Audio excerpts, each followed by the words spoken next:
अस्सलाम वालेकुम। ये कस्बा अस्फहान और शिराज के दरमियान था। मैं उसका नाम भूल गया हूँ। मुझे वहाँ रात गुजारना पड़ी। मैं ये जानकर हैरान रह गया कि पूरे कस्बे में किसी के घर में भी फ्रिज नहीं था। मेज़बान ने बताया, हम खुराक को फ्रिज में रखना गुनाह समझते हैं।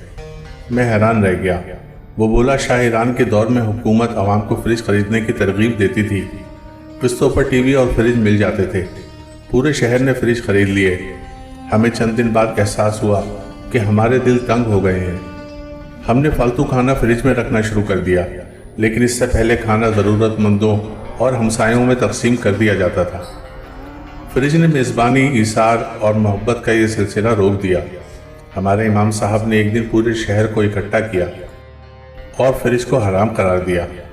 हुकूमत ने बहुत ज़ोर लगाया, लेकिन हम लोगों ने अपने फ्रिज बेच दिए या फिर अपने दूर दराज के रिश्तेदारों को दे दिए। वो दिन है और आज का दिन है। हमारे कस्बे में फ्रिज वापस नहीं आया।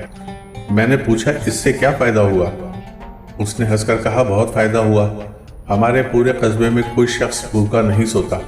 लोग पेट भरकर खाना खाते हैं और बाकी खाना किसी न किसी मिस्कीन, हाजतमंद या भूखे को दे देते हैं। हम लोग हमसायों में भी खाना बांटते हैं। यूं पूरे शहर में कोई भूखा नहीं रहता। दूसरों को देने का जज्बा अपने अंदर जिंदा रखें और दूसरों को भी इसकी तरगीब दें। दोस्तों, अगर आपको वीडियोस पसंद आती हैं तो प्लीज़ इसको लाइक, शेयर और सब्सक्राइब करें। बहुत शुक्रिया।